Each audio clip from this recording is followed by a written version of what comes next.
Kristoff told me her life will never be the same after Monday's shooting. You can see his entire parking lot is lined with these yellow bollards, except for the very spot those thieves drove through. Police are still, like I said, trying to figure out what exactly led up to all this. I'll give you a better look at the scene over here. As you can see, police are still collecting evidence. Now, we were able to count as many as 32 evidence markers from where we're standing. I'll go ahead and step out to show you guys what is still an active scene right now. What you're looking at is that police have this intersection taped off as they're investigating.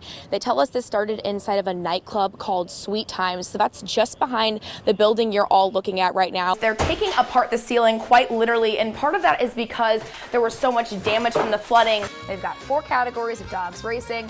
Puppies are cocktail wieners, middle-aged dogs. We do that every time we run this story. It's funny. This is where the Funks are able to farm according to the latest agricultural trends.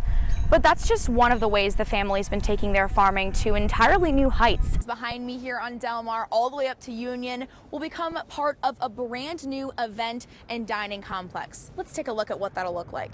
Crews spent most of their day out here cleaning up. That includes areas just like this. This is just one example of a tree that was knocked down from the weight of the snow. Fans can literally say thank you to Pujols and Molina by signing these giant 7-foot thank you cards. You can see fans have already started to pile up signatures here. The collegiate school shares the same building space here as Central VPA High School. I talked to Heather Kristoff, who is the athletic director and the PE teacher over at Collegiate. She shared a gym space with Jean Kushka every single day. In our interview today, Kristoff told me her life will never be the same after Monday's shooting. If you had to start somewhere, can you talk about just what this week has been like for you and everyone there? Just a lot of emotions, The best part to me is just being able to see the students lately. I was at the vigil on Wednesday and I saw a bunch of our students and it was, give me a hug, I want to see you. Another thing here is your connection with Jean, obviously.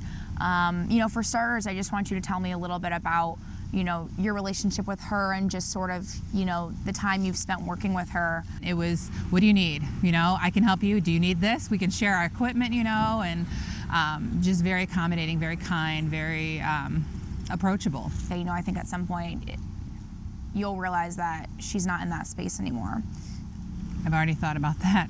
Seeing a sign on the door that has her name on it that she made, things like that is going to be difficult. How do you think you would best explain the way that she's touched all the lives there of students, teachers, families? She was dedicated. She was such a dedicated and kind person. I mean, she's going to be missed. She is already missed by so many. I literally can't even think about going into the building without seeing her. What do you think your thoughts were in that moment when you guys didn't really know how much danger you were going to be in at the time? For me, it was just trying to keep my students calm and safe. Like a lot of people have said, we didn't realize that it was a real threat. My students even said, is this a drill? And I said, I don't know about any drill that's going on right now. Whenever you all do make that return, obviously nothing's going to be the same, but how do you think you'll all walk through that when it happens? I think the biggest part is that we've all experienced it. So it's something that we can lean on each other, that's something that every single one of us has been through.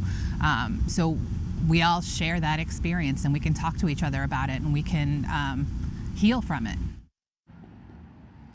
Now, Kristoff will join countless others tonight in front of the school for a vigil to honor Kushka, Alexandria Bell, and all 7 of those students and faculty members who were injured during that shooting. And we're going to continue to have coverage of that vigil tonight that starts right here at 7 p.m. You can see some people are already gathered for that vigil, again, to honor everyone after everything that's happened to these people here after Monday. Reporting live in St. Louis, Elyse Schoenig, 5 on your side. You can't see it from the outside. Another massive flood cleanup in St. Louis. We don't come in with a script on the work that we're going to do. We try to personalize it to everybody that we work with. Is just another day on the job for Sean Riggin. He's the incident commander for Team Rubicon, a nonprofit organization that responds to disasters. The team has been on the ground in St. Louis every day since the historic rainfall and flooding. We try to sort through item by item with the homeowner to make sure that we're saving everything we possibly can. On Sunday, the team went to a home with a flooded basement and a leaking ceiling. To put it simply, He really got it from every direction. there's a lot of work still to be done on the inside. Here in one of the upstairs rooms, they're taking apart the ceiling quite literally, and part of that is because there was so much damage from the flooding, but also they want to make sure they're preventing any future mold from setting in too. We try to do demolition up to the point that construction can begin to help save them money. But to flood victims, volunteers like Philip Reeves are heroes in more ways than one. There's no difficulty to it. It's difficult to sit around. Team Rubicon is a veteran-inspired organization, but it takes volunteers with all kinds of service backgrounds. Each person is committed to fighting for the same thing. The calm after the storm. And this act of service is something even the rain can't wash away. Reporting in St. Louis, The purpose of humanity is to help others. I'm Elyse Schoenig, We have no other use except to support one another. 5 on your side. Well, the good news is we do know that no one was hurt at the time of the fire here at Ani's Bakery, and the owners, they're just taking all of this here one day at a time. But something else we did learn today for the owners here is that even this damage you're seeing cannot destroy the legacy this family has created at their bakery.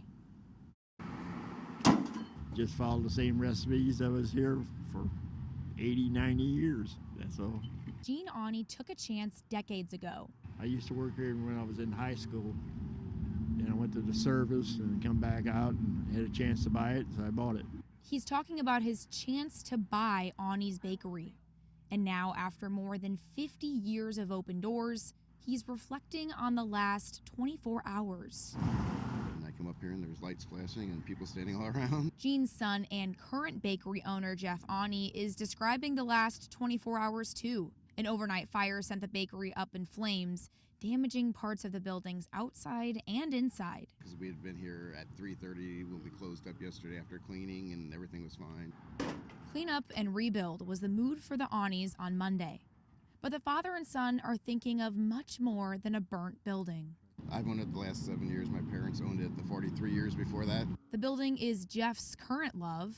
Start at 10 o'clock at night and leave when I was younger, 10, 11 o'clock next day, and come back and do it all over again. And it's Jean's first love. Despite the years and experiences that make them different, their vision of the bakery's future is the same. It'll be okay. It'll work out.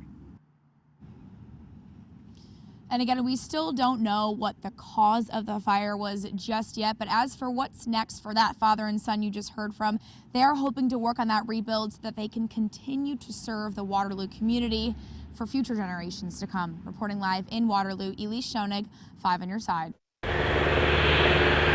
Now it seems like I can't do a job without incorporating aviation somehow. Growing up, Grace Ford's family always told her, sky's the limit. We have about 16 on this side.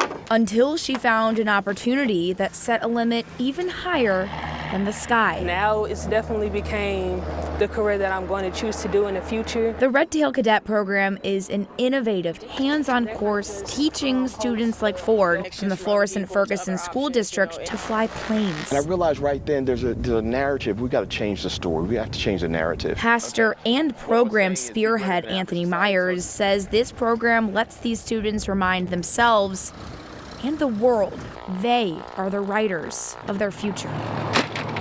Not only does this program teach kids to fly from the ground up, it's also combating a nationwide pilot shortage by teaching these kids how to do much more than just fly planes.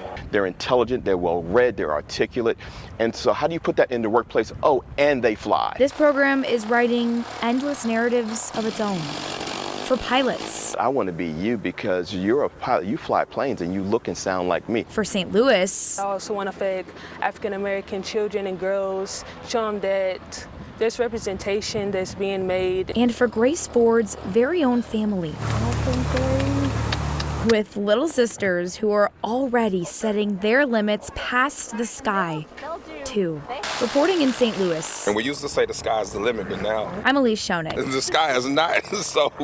Thank you for waking up with us here this morning. I'm Elyse Schoenig. Good morning, I'm Rennie Knott. Pressured into wearing the red tie at 9 o'clock after wearing the gray tie. It works though with at this. 6. So he promised me that he was going to wear red with me. I show up here at 6 a.m. wearing red, and he's wearing a gray tie. The foundation also passed out love packages. These went to other nonprofits in the area, and Diamond Diva has a housing program. This helps survivors move into their own place to gain independence. We're going to send it out live with the City Museum's very own Ashley Torigliato. Ashley, thanks for joining us again here this morning, hanging out with us to talk about the job fair. So exactly when and where is the job fair? Can you just tell us a little bit about, what people should know? They've got 4 categories of dogs racing. Puppies are cocktail wieners, middle-aged dogs. We do that every time we run this story. It's funny. Are hot dogs. The older dogs are ballpark franks. And any dog that isn't in that category is just a wiener wannabe. Oh, boy. You may not want to watch this on an empty stomach like us too, probably, yeah. And that's it for today in St. Louis this morning.